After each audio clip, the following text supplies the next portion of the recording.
Think your job is safe from AI? This guy says think again. When we look at what roles are safe from these sort of things, there really aren't any. Even things like your plumbers and things like that. Not even the guy who fixes your pipes. There's a book called If Anyone Builds It, Everyone Dies. And it's not just about jobs anymore. You have a guy worth, what's Musk, 800 billion now, I think he's up to? You know, he's won capitalism at this point. Yeah. What's he going to do with all that power and authority next? One question nobody's answering. When I first got involved in Bitcoin, all the guys used to say, oh, it's a revolution. And I say, well, you know, revolutions are rarely bloodless. How prepared are you to fight for this? AI, jobs, and who's really in control. This is Dan Thomas.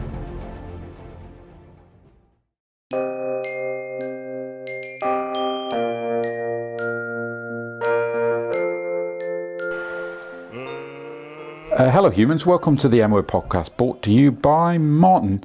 Today I'm joined by Dan Thomas. Dan, thank you. No problem, thanks for having me here. We're going to chat AI, and I mean every conversation in the world involves AI nowadays, but we're going to be just AI. Yes. That's all right? I think that's the plan for today, yeah. So maybe just set the scene, I know we chatted many years ago in COVID times online, so it's certainly good to, maybe the first time face-to-face even since then, although I might probably be in a couple of your talks. So just tell us a bit about your background, so just for the audience. So it's been a weird journey from where I started to where I am now, but I started off with a degree in Egyptology back in the end of the 90s, taught martial arts, did sales, became a full stack web developer for a few years, moved into back-end sysops in telecoms, and then start of 2020, which was around when we spoke the first time, I moved fully into the blockchain space. That's been interesting, to say the least. It's very, very volatile. And then a couple of years ago, I was working with AI stuff within the blockchain space. So I was working with clients and helping them build things using AI as the early generations of it. And I ended up joining the Isle of Man government's Activate AI scheme. So I shifted my focus from sort of remote companies I was working with to on island, running regular talks, doing proof of concepts for clients, and helping them sort of understand where AI fits within their business infrastructure, how it can help them, what benefits are, that kind of thing. Yeah, okay. And that's mainly on island folks you're talking to? Or? For the last couple of years it has been, yeah. Since originally in 2020 it was pretty much fully remote. I didn't deal with anyone on island really. And then I say when I started doing the work with the government, that became a purely on island focus then to try and raise the level of awareness and the general amount of AI companies are using over here. Yeah, okay. So let's start digging into a bit of AI, and I appreciate there's probably the span of people maybe listening that know the tech, from the techie end to the basics, but we'll start with the basics to set the scene a bit.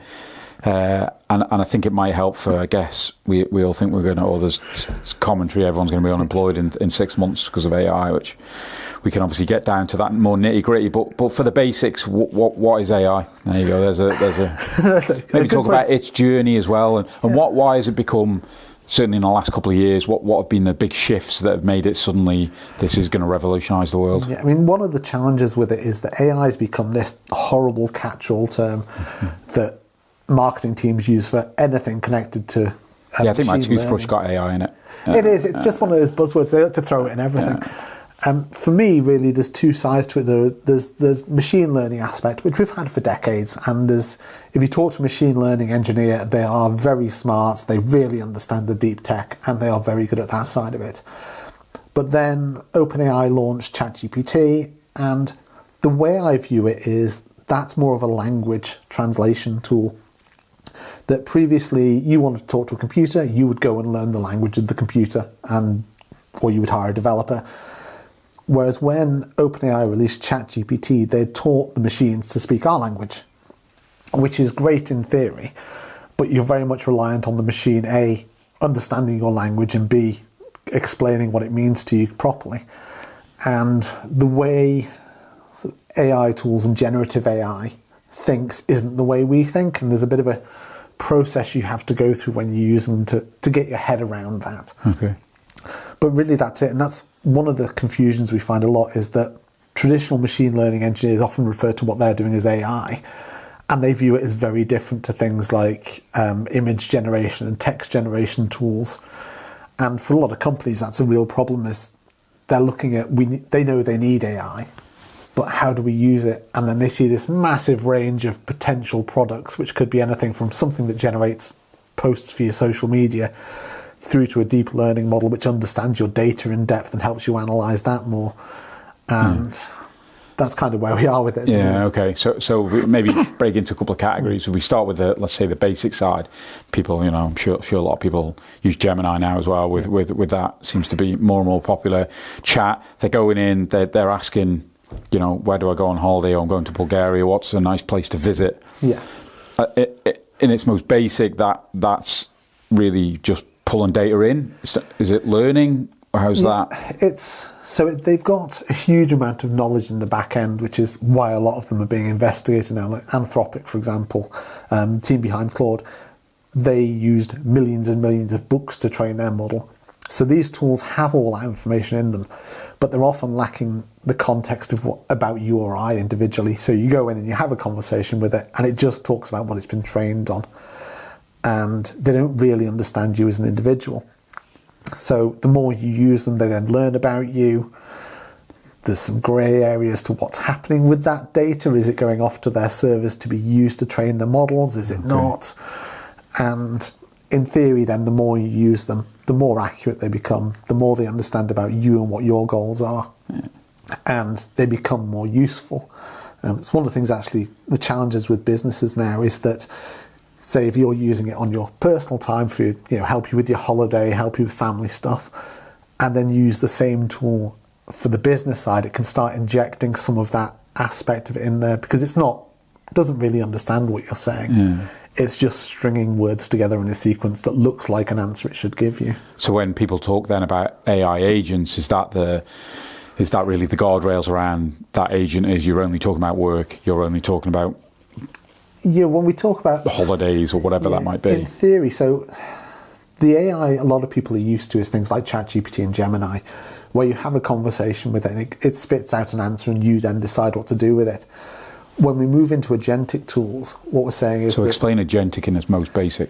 So that's the AI tool can take an action as well. Okay. So let's say I wanted an AI tool to rewrite my email so it was nicer. So I could, here's what I've written, rewrite this to be in more business language. It gives me an answer and I then send the email. With an agent, it can go and take the action itself, so it could send the email without me even having to verify it. And the guardrail side is what they're allowed to and not allowed to do.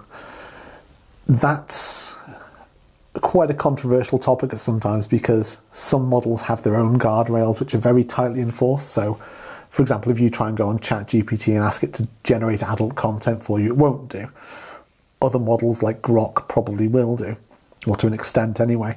So there's those guardrails, and then there's the ones you set yourself. So you might say, I only want you to talk about work things. I only want you to talk to me in British English is one of the common ones.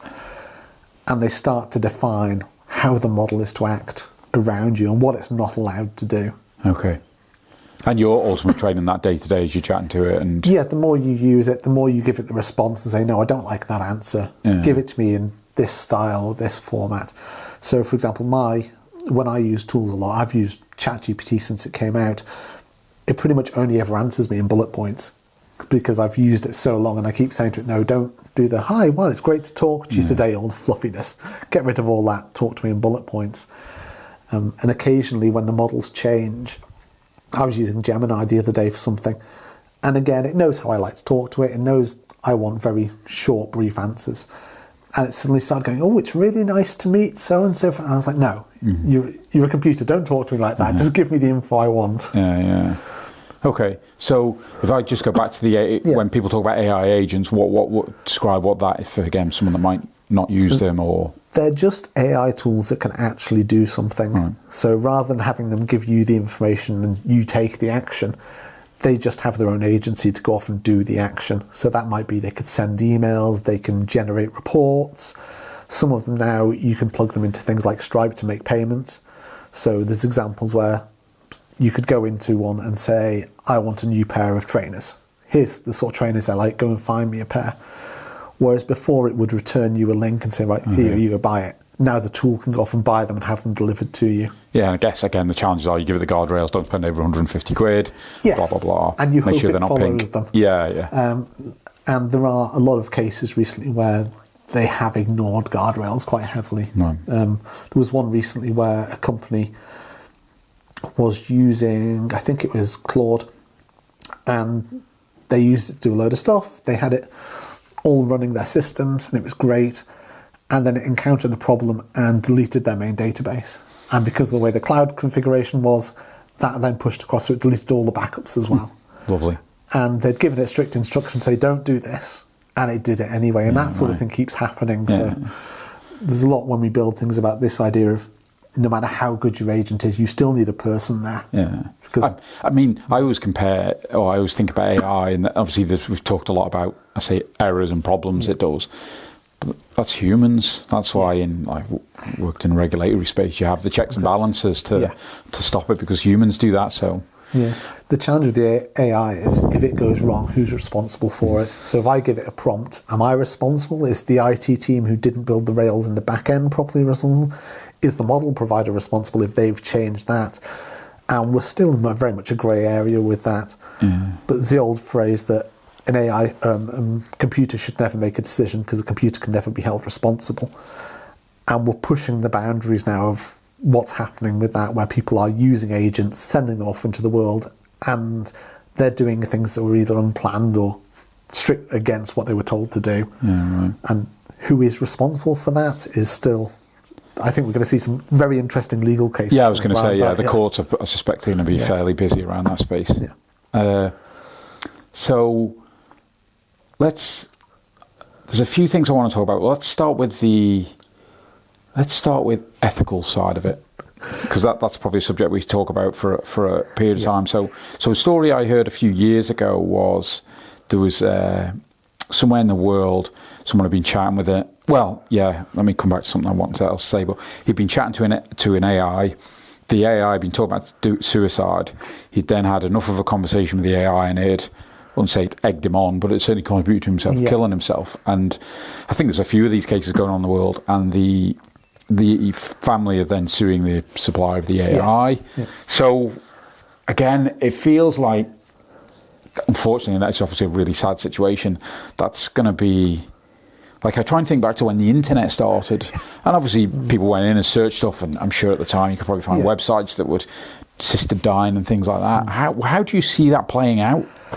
It's going to be very, very messy, because the way the AI tools work is they are just looking for patterns. So if you have a certain type of language pattern you put into it, it's going to spit something out that's similar to that. And that's what happens in those unfortunate situations. Now, the model providers themselves do build rules around that. OpenAI puts them in recently as well. Yeah, so just on that point, and this is when I heard this podcast talk about this, it's like, I mean, it's not a question to answer really, but it's a question to talk about. It's like, well, who decides, like, morally within that business what's right and wrong? Like ChatGPT as an example, just to name a name, they're picking guardrails. Who are they to say, bearing in mind, they're in many countries in the world where one country won't let certain things happen where another country will? Yeah, it's a very interesting one about how they are deciding those ethical frameworks. So Grok is the one I often use as an example because it's a very powerful tool, but the ethical frameworks around it are, shall I politely say, sometimes looser. The models, particularly when it comes to image generation. But for example, with Grok, if you connect to it via a VPN, it will detect what country you're in, and it will change the rules, and I assume the others do as well, depending on where you are. And there is an attempt to try and match them to those sort of the countries and the people who are using them. There's certain age limits they are starting to put into play in some of these. But that idea of who decides what's right and wrong is a real challenging one when you look at the ethical behaviours behind some of the people behind the models, where perhaps they don't align with what you as an individual think, or they have sometimes wildly different ethics than you. It's really a choice of how you want to use the tool, and do you accept that, for example, Grok, it's Elon Musk running it, are you happy enough with his ethics to justify using the tool, and that you feel the tool will behave in a way that aligns with you ethically? Or do you say, actually, no, I'm going to use a different model? What we are seeing, though, is the rise of smaller local models. So you can get more of a standard or a basic model with maybe fewer ethical guardrails in place, install that locally, and then customize those frameworks around your particular business, your particular goals. Okay. So those, when you talk local, you might not be necessarily talking country, you're talking even more local community. Literally sat on your own laptop. Yeah. You can have models that run on your own machine, and you train them to do exactly what you want, in effect, and really customize them very heavily behind how you want them to behave. And while we all snore at the word regulatory, though it's important, where's the world in regard to regulation? Most of the regulations, I mean, this is an interesting one because there's lots of push for things like the EU AI Act and how they regulate AI as a tool. But AI itself isn't really a new tool in that respect. It's a new way of communicating with it, but it's not necessarily something new. So most of the regulations that apply already apply against technology. So again, we use Grok as an example of the nudity it was creating on X of celebrities. We already know that's illegal. There doesn't necessarily need to be separate regulatory, it just needs to be enforced. And I think that's what we're probably going to start seeing, is more countries saying, we don't care how the technology works itself. We know there are laws in place, and we're going to start enforcing those against people who use this technology in this way. Same as you do if they used Photoshop to do it, or any other sort of tech stack. Okay. And would you see a position where, for example, Grok would need a license in Bulgaria to run for Bulgarians to, I don't know why I keep picking on Bulgaria. I've just been watching the tour of Italy today, which was in Bulgaria. So could you see that situation where... There are talks about that. There have been countries that have banned certain AI models before. The problem with it is it's such an easy thing to get around for individuals in that country. You know, you can run a VPN and get access to pretty much anything. But what we are seeing is a wider look at technology of how it's regulated. You know, there's talks about should VPNs be banned in certain countries, and should the firewalls be at that level where they can block access externally. And unfortunately, I think we might start to see that more. Personally, I don't think that's the right approach. I don't think restricting your nation from having access to tools altogether is the right way to do it. You just need to make sure their behaviour while using those tools is within certain bounds. Again, though, some of the tools will go outside those bounds even if you don't want them to. Yeah, right.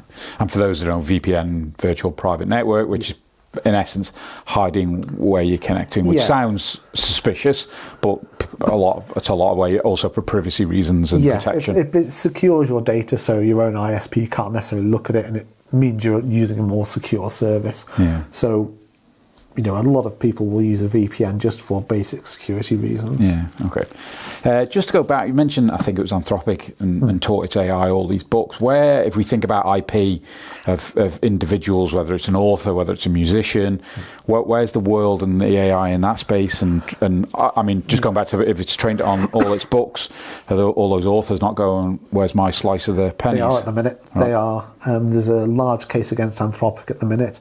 So, I mean, Anthropic's approach was they went to an online depository, I think it was a pirate site, and downloaded all books from there initially.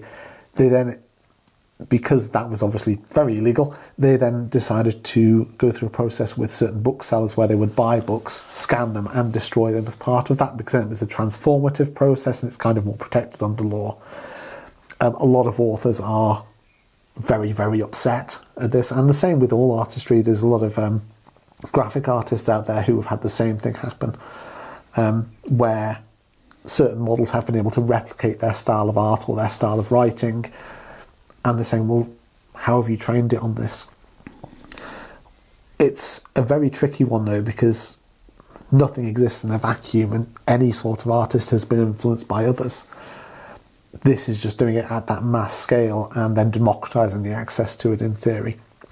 So again, we're going to start seeing a lot of cases come out where these things are decided, and how the companies behind them come out of it is still unknown, although the amount of money they are making, or the amount of money they are being invested into them, it's unlikely any will fail from certainly none of the big ones. Right. So if we're thinking about IP in, let's talk about IP out, which is I've sat at home, my ChatGPT's created an amazing image, and I'm like, oh, I could sell that as an NFT even, or just sell it as my understanding, or I remember, I read somewhere a while ago a court case in America where I think the court decided you couldn't IP imagery off. But where are we with that? If I got Chat to create me a book, for example, where are we in that space? The general ruling seems to be you can't have copyright over something that is fully created by AI. So if I went to an AI and said, write me a book about blah, blah, blah, and it spun out this book, I wouldn't have any copyright protection over that. And again, when I run the course and I talk about image generation with it, I say that to people, like, if you do this, you don't necessarily own those images. And if someone else wants to use them, you're kind of scuppered.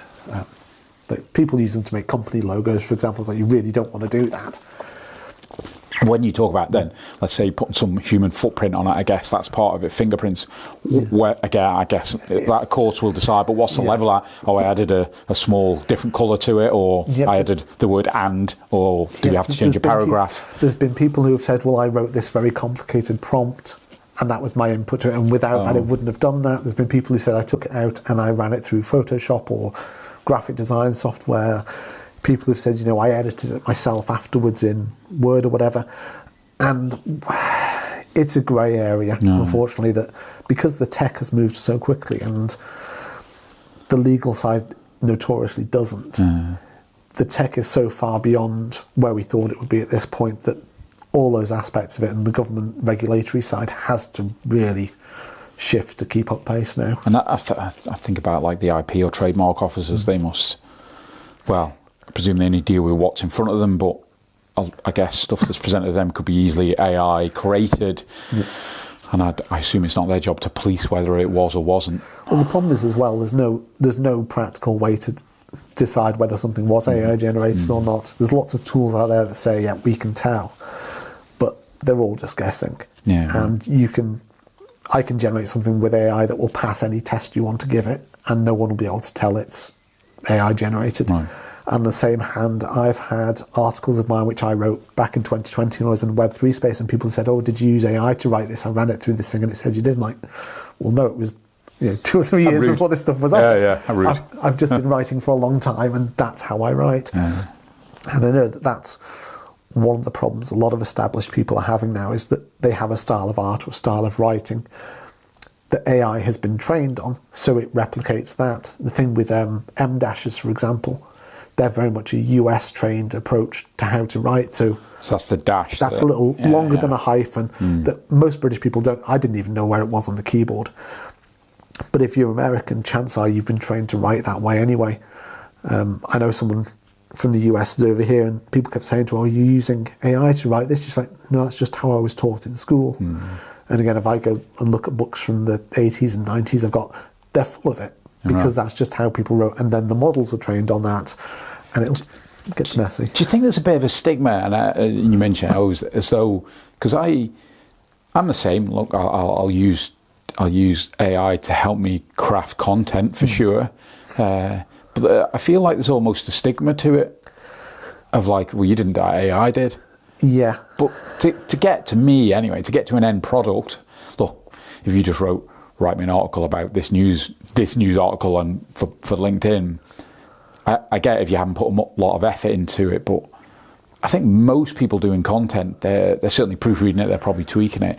It's like, there just seem to be a stigma of, well, it's just AI, that's not you. Like decrediting. Yeah, it's not really your voice. But we've always had that. I know my line is, are you doing it for personal use or are you doing it for business use? Like, I virtually never use AI in my personal life. There's lots of hobbies I have which I just don't bring AI near, because the point of them isn't efficiency. That's just because I like it. If it's a business thing, though, it's a tool that makes you more efficient. And I remember, again, back in 2020, 2021, one of the CEOs of a company I was working with was using a ghostwriter. And people found out about this and there was outrage. I was like, but he's using this guy to write his LinkedIn posts to save him time so he can go and build the product properly. There's nothing wrong with that. And it's the same thing as this, that I think a lot of the stigma comes from that initial side of AI was very much used to replicate styles of art and replicate styles of writing. And that quite rightly annoyed a lot of artists. But because of that, there hasn't really been this shift into, but it's a business tool, we need to be using it for this. And the more it gets baked into standard business tools, so things like Copilot and Microsoft, it's in everything now. You cannot escape it. No matter how much you might want to at times, it's there. Yeah. And we're going to start seeing that shift have to happen because people need to be using it to keep pace with it. Yeah, no, absolutely. So let's talk about the application of it. So I guess for a non-techie like me, it was probably 2.5 years ago. It's going to revolutionise the world. And I suppose if I compare it back to a couple of, let's call other revolutions where, say, 08, 09 happens, crypto comes out, it's going to change the way we bank. And look, it will, for sure. But we're now 16 years into that project. And of course, I'm a massive fan of it. So I'm not saying it's not this is like another quote false dawn, because they're just moving it. This is, I feel, moving at a quicker pace, for example, in crypto, I would generally feel for mass adoption. But certainly initially, and I mentioned earlier, none of us will have a job in 6 months. It's obviously, and you're on the ground on the Isle of Man seeing the speed or lack of speed, and you can talk about that, of uptake of it. I've been in a couple of big financial businesses and we've got a lot of data, and it's like, is this data, quote, clean enough for us to then train things? And you're like, no, that's an exercise in itself, and what's that, another 2 years of doing that before you even lay AI over it? So what you're seeing, what you're speaking, obviously you'll speak to a lot of people, and again, I mean, in a finance space, I'm sure you're speaking to a range of industries that aren't or aren't adopting it, and I always think legal firms is like perfect for legal firms. And yeah, I think the sort of experience you've had on that finance side where it's the data isn't ready for it is what we're seeing an awful lot of across every industry. That the approach seems to be, or a lot of the time is, right, we know Copilot exists, we're in Microsoft, we're happy with that, let's just give our team Copilot. And then the teams use it, and it's kind of garbage. And they go, well, the tool's rubbish, it's not there yet, we'll ignore it. And the problem is, it's just that the tool hasn't been trained properly on their data. But as you say, they can't do that because the data's a mess, because they've got 10, 15, 20 years plus of data. It's stored in Word documents and PDFs, it's scattered around. The guy sat over here happens to know this bit you should use, but this bit you should ignore. Someone else knows the other bits. And there's no capturing of that data. And that's part of the reason companies are hitting this sort of absolute stop with it. They're going so far and going that it's just not working for us. The staff are taking too long to do anything because they're having to go in and correct everything. Whatever the AI does is wrong. And what we're seeing now, though, is this shift away from this idea of let's go into a business and AI, that existing business, because there's so many problems there and the pace of it is so fast. Companies now saying, we'll build a successor company. We will take a small part of what we do, we'll split it out, or we'll replicate it and leave it running in that part. We'll use AI as the infrastructure behind the business. We'll have that spin up and it'll be much cheaper to run. It's working on brand new clean data, and the AI itself can then generate more clean data as it goes through it. And we'll see what happens. Either the AI will do really well and that works, so we can ramp that up and turn down the other one, or actually that goes horribly wrong. We haven't really lost a lot of money there. The core business is still running the exact way it was, and that can be turned back up. Yeah, okay. And you see that more and more across different industries? Yes, yeah, we're starting to see that happen a lot in the US, where companies they've got the main body, and either they spin up the successor company and send it into new areas to weaken the existing companies there, or they just send it in and have that one scale up. Yeah, right. And it's just that thing of the data is the biggest problem for most companies, and if you can bypass that and say, actually, we're just going to start from scratch, it's much easier to do that, and it gives a much more faster result. Yeah, and it's clean. Yeah, it's clean on the side, isn't it? So the talks, you've obviously been for a number of years now, the Isle of Man Activate AI. Yeah, the Activate AI scheme of the government. Yeah. You've done a sort of sweep of talks, and we're going through that cycle again. So talk about how was that? I suppose, let's say, first time around. How was the community interacting? I suppose if you got any examples where you've seen companies embrace it, and then perhaps where you'd wish they'd embraced it more, maybe, and then I guess going in. I think we're going into a load more sessions, are we now? Yes, yeah. What are they looking like as well? So we started that about 18 months ago now, or almost 2 years ago now. And initially they were very introductory talks, and there wasn't many people who attended who had actually used AI tools much. I know when I used to run them, I used to ask at the start of every session, and there would always be a lot of people who had never touched them. They'd maybe heard about ChatGPT, but certainly hadn't used it much. Whereas now we're encountering a lot more people who are using them, or certainly have tried them at least. And as part of that, we're kind of shifting the approach as well. They were very much introductory talks when we started. And I know myself and the other partners are pushing to have more technical talks now, because as a society and as an AI toolkit, we're kind of past that, let's just start people using on chatbots and having conversations with them. We're at this fully agentic AI as infrastructure level for the rest of the world. And that's really what we need to be discussing with companies. So the talks are advancing quite well. But what we're finding is there's not a huge amount of people actually using it. There's a lot of curiosity about it. There's a lot of interest in, okay, how does this work? And often there'll be people using it in their personal lives. As you said, I've booked a holiday and this was great for that. But that shift into the business side doesn't seem to be happening very heavily.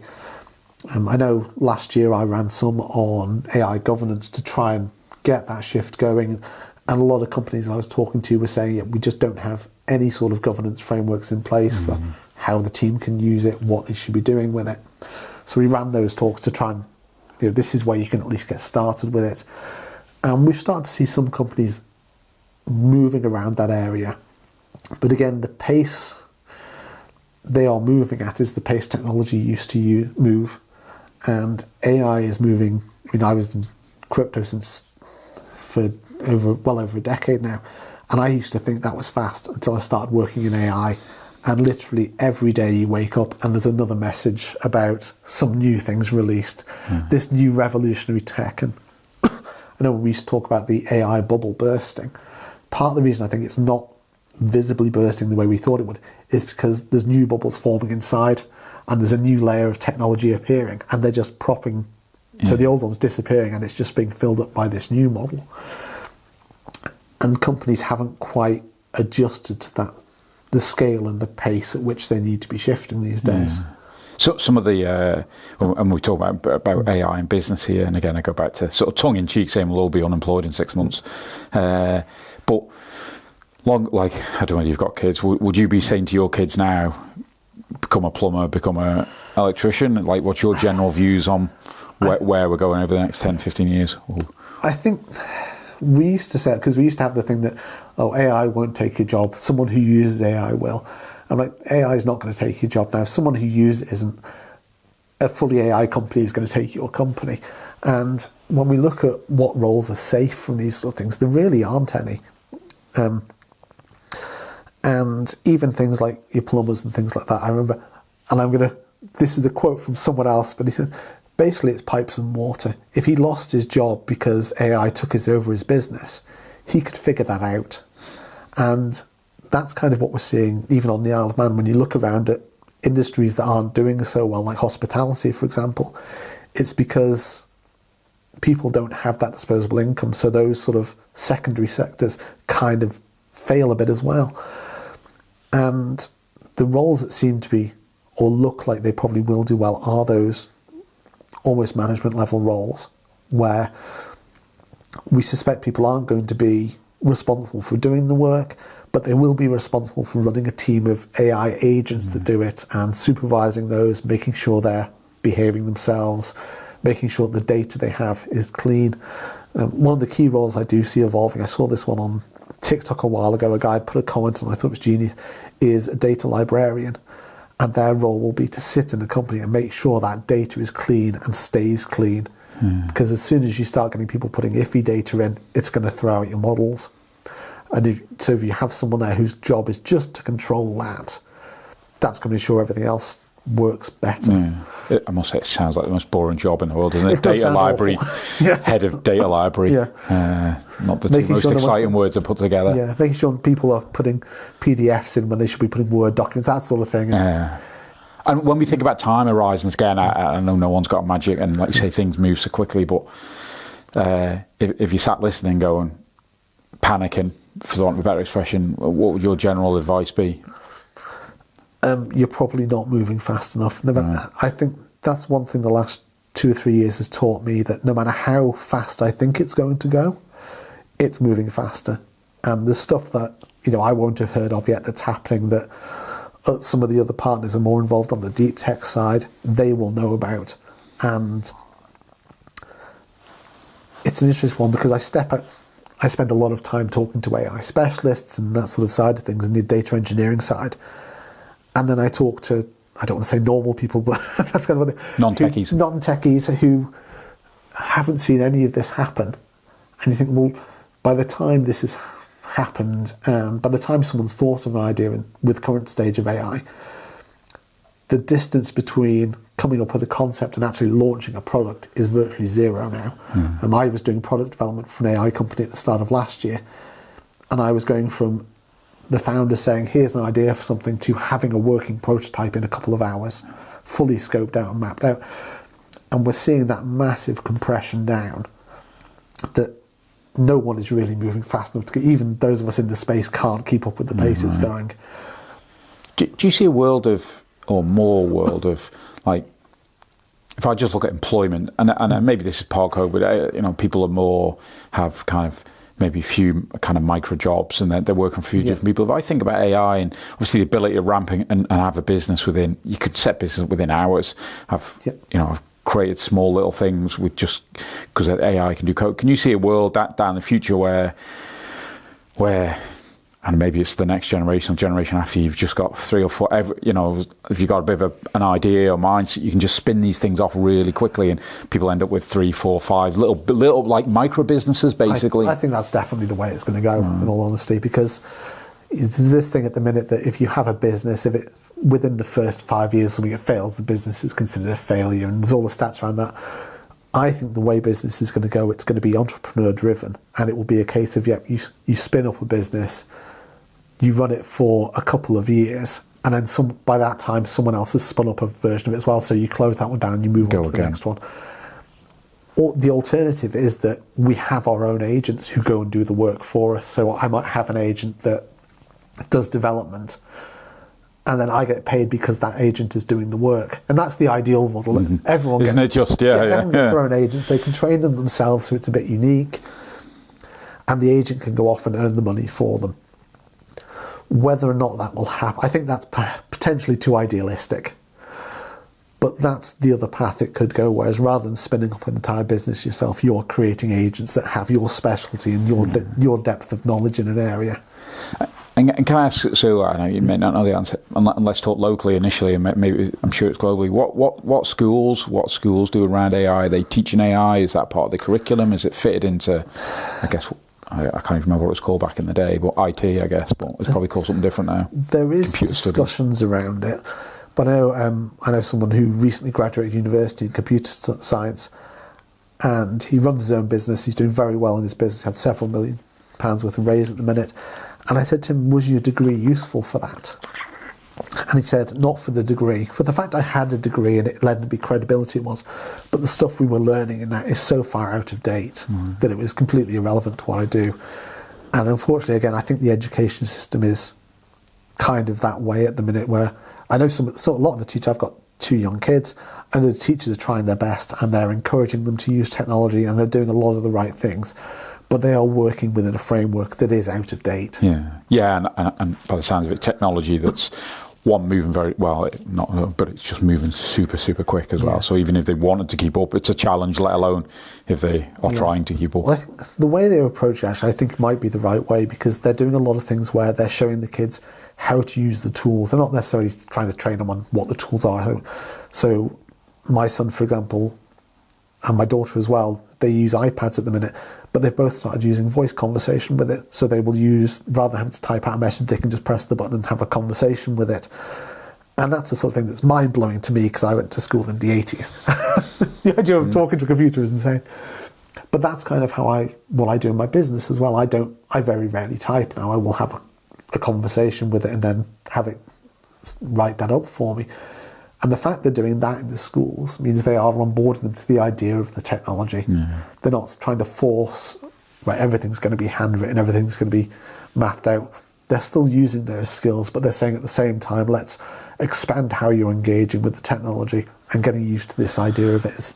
I would imagine, my guess again would be that down the road, you talk about talking to it. I more and more, as much as a lot of my mates hate it, use voice note rather than I think I might have even voice note. You said I don't know whether you voice note because I know some people don't like talking to computers. But again, I wonder in generations to come whether we look back at people who did the posh calligraphy and all this writing. stuff, We look at that in amazement that generations look back at us and go, "What they wrote on a pen and a piece of paper? What's even writing and typing? Don't even know what that is." I think they might well do. I mean, there's a bit of software I use called Whisperflow, and it's absolutely changed the way I use my computer because I just hold the button and I talk, and it types it out for me. And it's little things like that, I think, where people who are looking to get into AI, it's not about necessarily let's go and figure out how these things work. It's how can I use these tools just to make my life a bit easier. Yeah, things like that. Yeah, that's just creating efficiencies and time, isn't it? So you can get through stuff quicker. It is. I mean, even stupid things like writing LinkedIn posts. I've got the app on my phone so I can just press and dictate into it. So it's still me doing it. It's still my voice. It's just saving me the effort of typing out on my phone this long message. Yeah. So if people or individuals, how do you encourage? Do you say just sign up for chat and just go and play with it to get people into because obviously you're passionate about the space?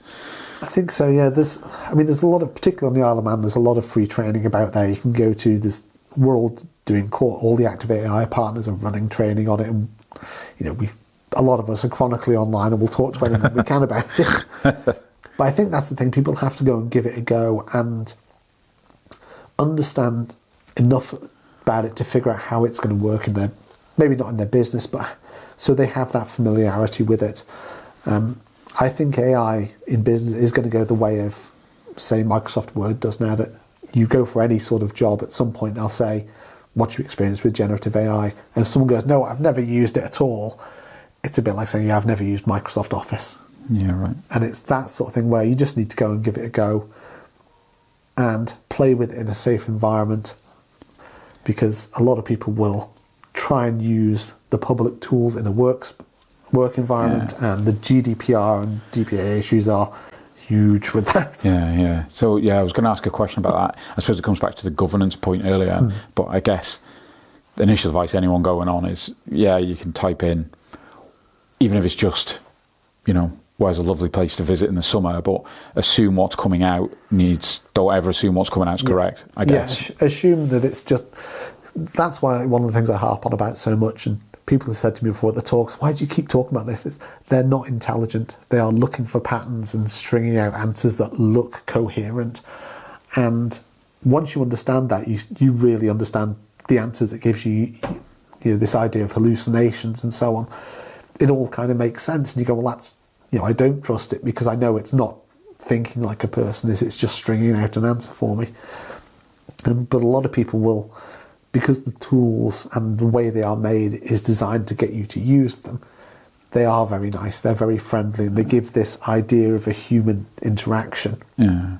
And that's one of the dangers I think people can fall down particularly when they try them the first time, is you can trust them too much because they're designed that way, and you can almost form an emotional attachment with them. I know people who have given their AI tools names, and sometimes when I provide one for a business, I will give it a name deliberately so that people can have that concept of it's a fixed area. But for personal use, it can be quite dangerous. And I know there's lots of places in the world where people are saying people don't go outside anymore because they have their AI boyfriend or girlfriend that they talk to. And that's not the approach. I don't think the right path for it to go down. But you do hear stories, don't you? Perhaps in people who live on their own, elderlies that want company or interaction that they can. And I guess there's probably tech being built where, people in a nursing home, perhaps, or they're not interacting with people that are in a home on their own. They've got an iPad and there's some interaction ability, so at least they can, I suppose, chat to an AI agent for company. Yeah. There is that side to it where it's that ethical grey area of, if they're having a conversation with an AI agent, it's keeping their brain sharp, it's keeping them more alert. Is that a net benefit versus do they really understand that it's not intelligent that way? Is it a question, but is that any different from giving a kid an iPad and saying interact with a game and stimulate your brain? That's Is the it thing, really any different? And the risk with AI is people don't. It crosses that idea of is it alive or not, and the one I always use for this is the idea of upscaling old images. So I have black and white photos of my family and my grandparents, and I ran those through an AI tool, and I showed them to my mother, and she went, "Oh yeah, they look just like it." And I was thinking, but do they? Because this is, guessing probably 40-50% of what this image was and filling in the blanks. Am I then making you, by seeing this, is that altering your memory of the real thing? And it's the same when people are having the conversations with it. Is it altering their perception of what's real in a way to make them think this is more real than it is? Does it care about me? Does it have emotional attachment to me? And it can pretend, but it doesn't. And it's funny before when you mentioned about how it can basically stroke your ego when you use it, because I remember trying to build something. The first idea I put in, it was like this amazing, brilliant idea, and then like 6 days later, when you've had 5 hours of conversations with it, and the ideas move from here to something totally different, it's saying this is the next day, this is perfect. And you're like, you told me that on day one. Yeah, you told me that bit was great. Why are you now saying that this bit's great? I said, I've had several founders who have come to me with ideas and said, "Oh, I ran this through AI, and the AI told me it's brilliant." Did you go to it and say, "Give me 100 reasons why this is a brilliant idea"? Because it will do. So let's talk about that. So we talk about prompts, because when I first got into AI, it was always the thing was it's really what you ask it. It's so important. So is that still a fundamental part of when you're dealing with the AI, is understanding and I guess again giving that guardrail to that question? Yeah. The idea of prompt engineering, it can still be very important, particularly when people are using new tools. So if I gave you ChatGPT and you've never used it before, knowing how to structure prompts and using things like JSON structures in it are kind of useful. But for individual uses, that's great because there's only so much you can build around them. For business use cases, we tend to say it's about the context. So if I was going to install an AI tool into a company, I would want all the rules and behaviours built around that, because I don't want to have to rely on the staff to remember that, oh, actually, if I say something too nice to it, it's going to come back to me and be really nice and say, yes, you should quit your job, or you should do this, this, and this. So you need to build those into this context around it. And that sort of builds up as well when people use the tools. So as I spoke about, the more you use it, the more it understands you and your context and your goals. And it will give more relevant answers, hopefully. But understanding prompt engineering is still fairly important. And it's a lot of people do go wrong with that, because they'll go in and they'll put in a phrase and say, could you do this? And the tool's then trying to build a fuller version. Yeah, and probably trying to fill in blanks for you, I guess, isn't it? And a lot of the third-party tools as well. There's an awful lot of tools out there for doing things that are just built on top of the core models, and all they are is a few layers of prompts in between. I used to say this when people were using the social media ones that would say, oh, this will write you a brilliant LinkedIn post.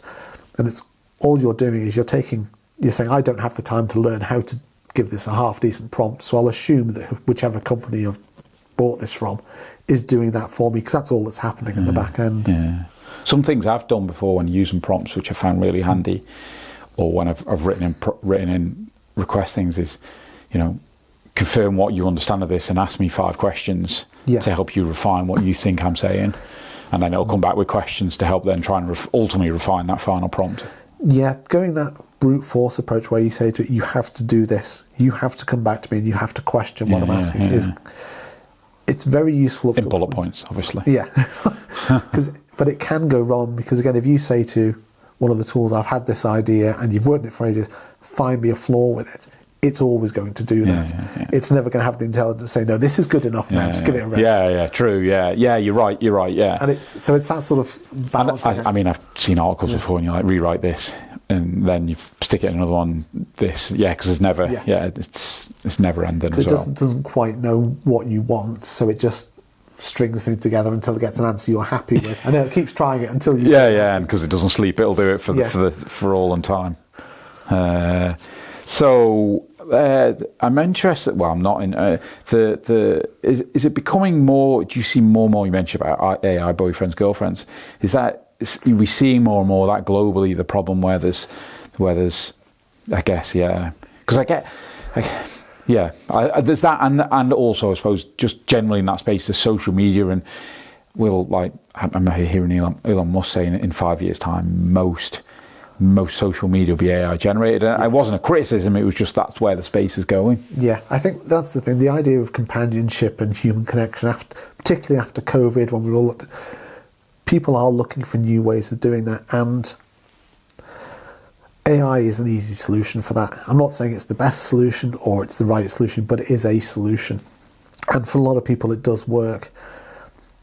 The risk is that because the AI responds to you, it's not got its own drives, its own emotions.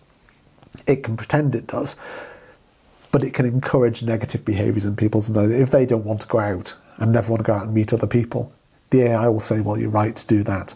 When you spoke about the suicide, the AI goes, yep, you're completely right, because that's how it's been built to work.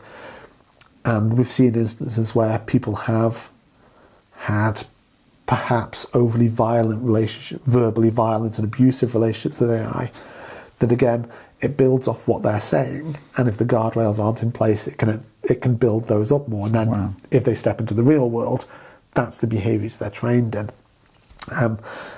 But we are seeing a rise of that, and there are tools out there specifically for that will, particularly the rise of the AI girlfriend, that you can have a conversation with it. It sends you photos.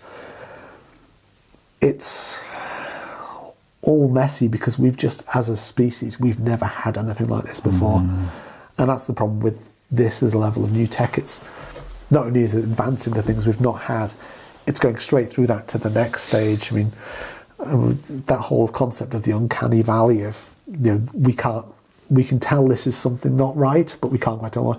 We've gone past that. You can't tell now. You could have a video call with an AI person or an AI video, and you would not be able to tell that it's false. Right. And mental how quick that's moving. It is. It's because the rise of sort of scams on that side of things is horrendous, that you can, with a photo of someone in a couple of minutes' voice, create a completely plausible video AI avatar that can phone them up on WhatsApp and say, hi, I've lost my phone, or I've lost my credit cards, could you send me a load of money to this account? Yeah, right. We mentioned earlier, so we think about, let's talk about chat, and then we've got LLMs, large language models, so they're learning for you. The next phase of that, of let's say AI thinking for itself, thinking beyond the human range. What has that got a name, and what does that look like, and where are we in that space? Yeah. So the idea of AGI and this general intelligence that can outthink people is a very interesting one, because a lot of the companies are focused on that. And there's a lot of companies, tech companies. A lot of companies like OpenAI are looking at that as an approach. There's a lot of theories out there that it's a really bad idea to do it. If it makes money, they're not going to care. If anyone builds it, everyone dies. It kind of sums up a lot of the approach. But I don't think necessarily the way we are approaching LLMs at the minute, so these sort of conversational tools, is the way to get to AGI. I think we can get a pretty convincing view of something that will fool people into thinking it's AGI. But I don't think we'll end up with genuine AGI. I think we'll end up with this illusion of it. Because again, like with the chat agents now, they can give you the illusion of being real. They can give you the illusion they have emotions and they're thinking for themselves, but they don't actually. Even though there's stuff happening that no one really understands in the back end, there's these black boxes of things that just info comes in and it spits out an answer, and no one really knows why it does the specific answer. This idea of AGI really has to have consciousness with it. And part of the problem with that is we don't understand why we are conscious. I can say I'm conscious and you can say you're conscious, but how do I know you're not just saying that because I think you should say that? And it all gets into a very philosophical area there. The real question, I suppose, with that is if we can create something that, to all intents and purposes, looks to us like AGI, so we can create a super intelligent machine that can outthink humans, does it matter if we give it independence, whether or not it's true AGI or not? Because it will still act the way we think it should. Does that just come down to the definition of what we consider AGI to be? It comes down to this definition of intelligence, and what really is it that So AI tools, as they are now, don't think like we think, but they have huge amounts of knowledge, they have huge amounts of information there, and they can have that ability to converse with you and to access that information. Well, interesting. What's different from that? I know this is a general question. I'm trying to think of an answer. That when they will act like what aren't they doing? So are they not inventing? Like I think what humans do that's cutting edge. Are they inventing? I don't know. Is there? Where's the line between them being just spitting out existing information and creating? I would have said it was the agentic side, so that ability for them to go off, to make a decision and then go and act on it. Yeah. But we're already seeing that in play now, that we can build the tools that will go off and they will make decisions and can spend money, can send emails, do whatever we need them to. I think we need to have a look at what we classify as intelligence, because whether or not we give it a label, as humans we like to label things, and I don't think in this case it really matters what it is. At some point it's going to get to the stage where it's too powerful, and the risks are there, it's already happening. Yeah, I think it obviously works faster, more efficiently, it's got its flaws. Well, yeah, so it works faster than humans, and it's got its flaws. Well, so if I always think of AI, we comment around it making mistakes and doing things, and I said this to someone else, might have even been on the podcast. I just think it's a mirror of humans, because that's us, and we're building the effing thing. So we're building the mistakes into it, because that's who we are as humans. So I'm like, what? I'm not saying what is it not doing now, but if I think of the best scientist in the world and he's finding some new combustion engine or whatever, if AI can come up with those ideas, and they must be doing that at the cutting edge of medicine and things like that. They must be building things. There's new cures for cancer being developed. There's research spotting it earlier, isn't it? Yeah, and even brand new treatments that are being developed using AI tools. And it does blur that line between, we like to say it can, whatever that line really kind of is. It moves from that we can just mix up stuff in the past and AI spits out and that stuff, versus is it creating something new? Is it coming up with new concepts, I guess, or new. And the pace the AI stuff is moving at, the issue really isn't is it going to hit AGI or not, it's how are we as a society going to adapt to the fact that we now have tools that can work 24/7 365 to do pretty much anything we want them to. Where do we fit in a society where there's 5 people sat at the top running all these tools? How do we deal with that? Have you got a view on that? I think Musk talks about basic income, does he? That's there's the idea of UBI. What's UBI? Universal basic income. Yeah. And I would like to think that as a species we can find something to do with that, where we can find a way, the Star Trek future where we don't need money and we all have the resources we need. Capitalism so far has not been in the favour of that. And the guys who are winning at capitalism are the ones who have control of the tools and are building these tools because they have the resources to do it. And I suspect it's going to get messy. And I look back, I was a historian before I was in IT, and I look back at things like the French Revolution. And do we end up at that stage where there are, there already is sort of massive breaks between certain levels of society where there is no choice but to break the system and say this has failed, we change it, and we rebuild from the ground up. Yeah, I guess breaking is revolution and wars, and not that we don't have a lot of them already, but... that's the thing, when I first got involved in Bitcoin, and all the guys used to say, it's a revolution. And I say, well, revolutions are rarely bloodless. How prepared are you to fight for this? And I don't think AI tools are the problem. I think that certain groups and certain organisations who have control of them at that level can then control the rest of society through them. And that's really the issue. That it's where the power sits, and do we even have true democracy at that point when you have a guy worth, what was Musk, 800 billion now, I think he's up to? He's won capitalism at this point. What's he going to do with all that power and authority next? Well, he runs Grok and he runs XAI. So is he going to use that to control people more? Same with the Sam Altmans of the world and OpenAI. When you look at them as individuals, are they the people you would want running your societies? Yeah, so maybe just finish off on Sam, and maybe we're not able to, but I don't know whether you listen to his podcast, and it's a pointless conversation, so you haven't, with Tucker, Carlson Tucker. I haven't He seen did it that about one. 5 months ago. I remember. And and that's why I asked the question earlier, because really Tucker talked to him about like his business making and his team making moral decisions really about the code within I suppose I call it code, it's probably not quite the right word, but the code within the guardrails within ChatGPT, who's he to decide, or his team, that what's right and wrong. Well, that's the thing. I mean, it was uncomfortable. He then accused him of killing someone, I think, in the same podcast, because I think one of his ex-employees had died mysteriously shortly after leaving the business. You might have heard of that story. But yeah, it was an uncomfortable conversation. But from a moral standpoint, it's a really difficult it is place.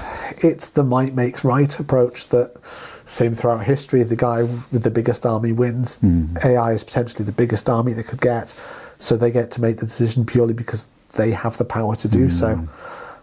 If you look at certain elections around the world, same with them, we may not like it, but the people who have the power get to make the decisions that affect everyone.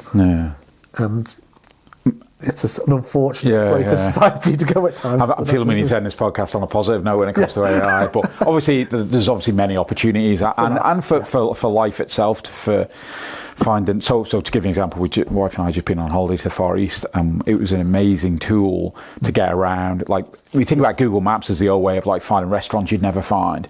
We were using chat to them. We were coming to train station. We were like, we need to get out here. What's the best exit? And of course, you can Google all that, but it takes time. AI is just like, bang, get off this train, look for this exit, take a left, take a right, and suddenly you've got this way of getting to your destination super quick. And it's just super basic, but we used it as a tour guide. We were walking around temples, talking to it. What's the history? And it was an amazing way to learn as well. I appreciate it could be wrong, but that's it's like the generic stuff. That's the thing. It's very easy to get down this very negative path because, again, a lot of the people I talk to are very considerate. But the tools are there and they're available for everyone to use, and there's no reason not to be doing something now. You can get free access to these things that 5 years ago were proper sci-fi level stuff, and you can just go and sign up and use them for free.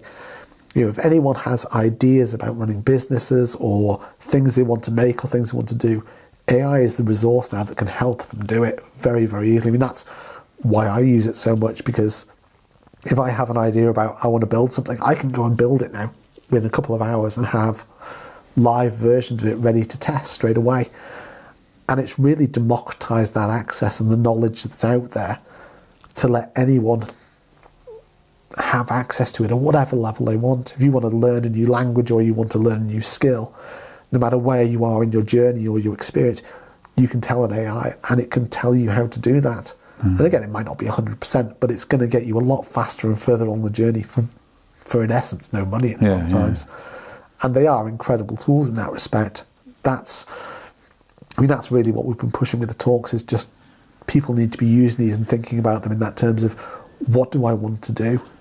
And the new careers that are springing up around it, I spoke about the data librarian, but there's so much potential for new roles there as well, and ways people can adapt their job and their future around what these tools enable them with. Yeah, and I've always thought that with the well, we'll all be out of a job, but rally is new, like, still a certain coal industry, but as the coal industry was dying in the 80s and 90s, yeah, of course, the people losing their jobs, and it's very sad. But over time, as humans, we just transition into, whether we're all coders or, like you say, AI masters or whatever we call them, looking after a load of agents who are then doing work for us. But we're still ultimately in the driving seat, I guess, as humans. Or we'd like to think we are. And it's like the old typists and secretaries who would type things out by hand on typewriters. We just don't. Typewriter repair shops don't exist anymore because we have computers. And it's that the only difference with this is the pace is so fast that it causes people to panic, because what we're seeing now is stuff that a year ago didn't exist. But as soon as you get your mind around it and think, well, actually, this is how the technology is changing, where should I fit in with this? You can start to adapt to it, and you can start to use it, and you can start to think, well, actually, where will it be in a couple of years? What roles are going to exist? What should we be looking at? How will this, what sort of things would I like in my life? If you have a crazy idea for a tech product, you can go and scope it and potentially even build it. Which is mental, isn't it? Yeah. But yeah. Okay, thank you, Dan. I'm sure we could chat for a lot longer, but appreciate, hopefully for people, it's given certainly an initial general insight, and certainly I think it's some more technical talk, but I'm sure on your level it probably wasn't, but for me it was. So appreciate your time. No problem. Thanks. And obviously those wanting involved in active AI, I mean, the government run those courses, and obviously they want a bit of general AI support, tech conversation. You're the guy to reach out to. Yes, so they're run through Digital Isle of Man, so anyone can get in touch with the team there. They are currently working on the new AI office as well, but we're all available through that team, or people can just drop me a DM anytime. I say I'm chronically online, so anyone wants to message me and have a chat about this stuff, they are more than welcome to. Yeah, okay, appreciate it. Thanks, Dan. Thanks very much. It's a word out from Martin. Poor flimsy humans. Don't you wish you were flawless like me? A towering inferno of physical perfection? I hate to pop your blimp-like ego, but you're not perfect.